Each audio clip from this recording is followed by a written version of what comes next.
Höküm əsasən Ruben Vardanyan qəti olaraq Բաքվից վերջին դատավճիռը հնչեց։ Արցախի նախկին պետնախարար Ռուբեն Վարդանյանը դատապարտվեց 20 տարի ազատազրկման։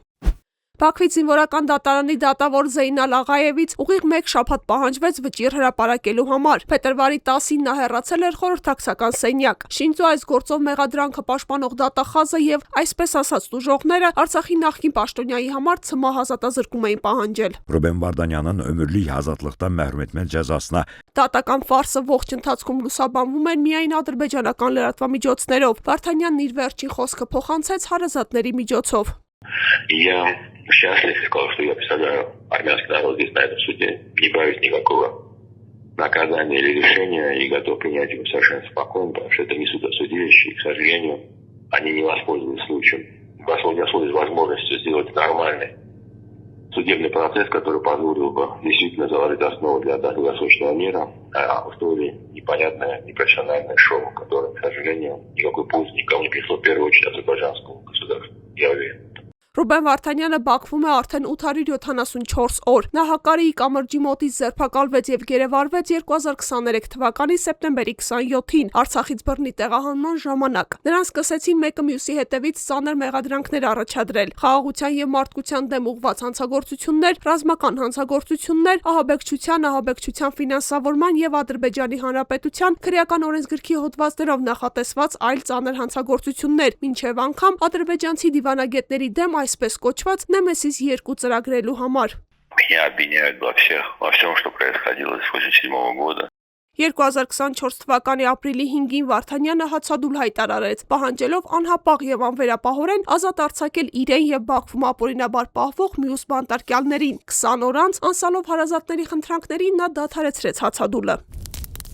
Ռուբեն Վարդանյանի գործով դատավարությունը մեկնարկել էր 2025 թվականի հունվարի 17-ին։ Նրա գործն անջատ էր քննվում Արցախի նախկին բարձրաստիճան պաշտոնյաների քրգործերից։ Մեկ ամիս անց Վարդանյանը կրկին հացադուլ հայտարարեց։ Это процесс, это протест против процесса, против того, как идет данный процесс.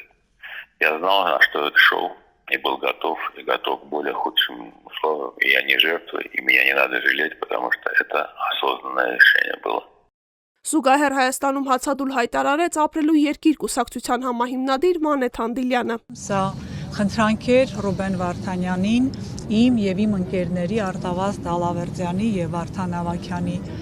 կողմից մեր ավագ ընկերոջը խնայելու իր կյանքը։ 24-րդ օրը Վարդանյանը դադարեցրեց հացադուլը։ Ավելի քան 3 շաբաթվա ընթացքում նա բավական հյուծվել էր։ Հացադուլներն այդպես էլ չհասան նպատակին։ Բաքուն այդպես էլ չփոխեց մոտեցումները։ Մեղադրանքները չընդունող Վարդանյանն այդպես էլ չկարողացավ իրացնել օրենքով իրեն վերապահված իրավունքները։ 20 տարվա ազատազրկման դատավճռի հրապարակումից հետո ընտանիքն այսօր հանդես եկավ հայտարարությամբ։ Ադրբեջանի ռազմական դատարանի վճիռը սարսափեցնող է, թեև ոչ անսպասելի։ Դեռևս 874 օր առաջ նրա ապօրինի ձերբակալությունից սկսած ակնհայտ էր, որ այս գործընթացի արդյունքը կանխորոշված էր։ Այս ընթացքում նրա դեմ առաջադրված մեղադրանքներից եւ ոչ մեկը հիմնավորող որևէ ապացույց այդպես էլ չի ներկայացվել։ Սա պարզապես Ռուբեն Վարդանյանի եւ մյուս հայ բանտարկյալների դատավարություն չէ։ Սա նման է դատավճռի հայ ժողովրդի դեմ որպես ամբողջություն։ Փետրվարի 5-ին հրապարակվեց նաև Արցախի բարձրաստիճան մյուս պաշտոնյաների եւ պատանդարված անձանց դատավճիռները։ Ցմահ ազատազրկման են դատապարտվել Արցախի Հանրապետության նախկին նախագահ Արայիկ Հարությունյանը, Պաշտպանության բանակի նախկին հրամանատար Լևոն Մնացականյանը եւ Պաշտպանության բանակի հրամանատարի նախկին տեղակալ Դավիթ Մանուկյանը։ Արցախի նախկին նախագահներ Արկադի Ղուկասյանն ու Բակո Սահակյանը դատապարտվել են 20 տարվա ազատազրկման։ Քաղաքացիական գերիներ Մադատ Բաբայանը եւ Մելիքսեթ Փաշյանը դատապարտվել են 19 տարվա ազատազրկման։ Գարիկ Մարտիրոսյանը 18, Դավիթ Ալավերդյանը եւ Լևոն Բալայանը 16, Էրիկ Ղազարյանը, Գուրգեն Ստեփանյանը, Վասիլ Բեկլարյանը 15 տարվա ազատազրկման։ Ալիևն իր վերջին հարցազրույցում ակնարկել էր, մտադիր չէ համաներմաբներում շնորհել Արցախի նախկին բարձրաստիճան պաշտոնյաներին։